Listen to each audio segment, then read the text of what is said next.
I remember reading in the newspaper about a Special Olympics event in Portland, Oregon, not long ago.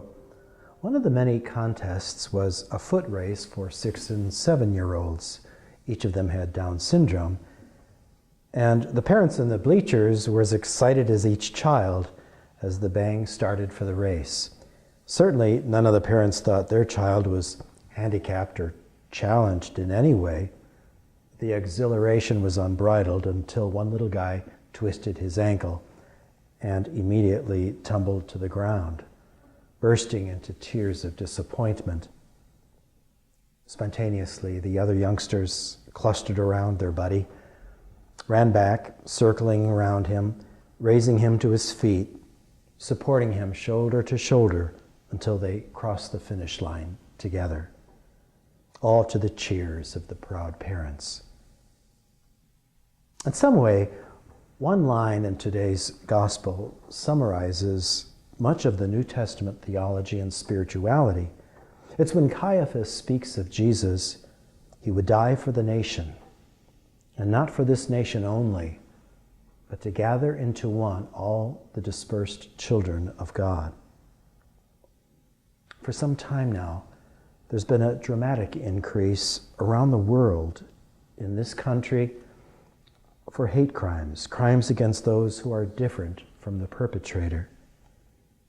20 years ago, we were shocked at the brutal murder of Matthew Shepard in Montana, a 21-year-old young man who was severely beaten and tied to a fence, left to die because he was gay.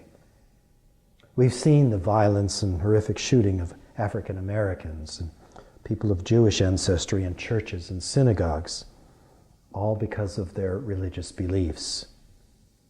Xenophobia is the fear of the unknown, the stranger, or those who are different, and it's rampant in our culture as well.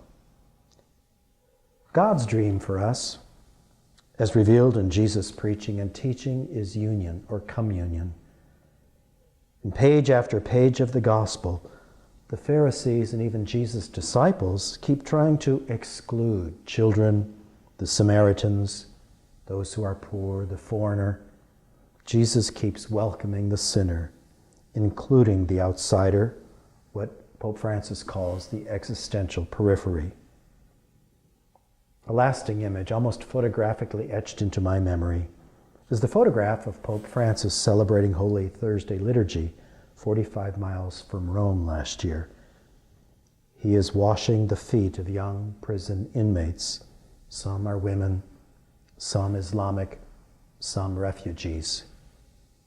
In his homily, he reminds us that in Jesus' time, it was the role of the slave to wash others' feet. No wonder he gathers into one all the dispersed children of God.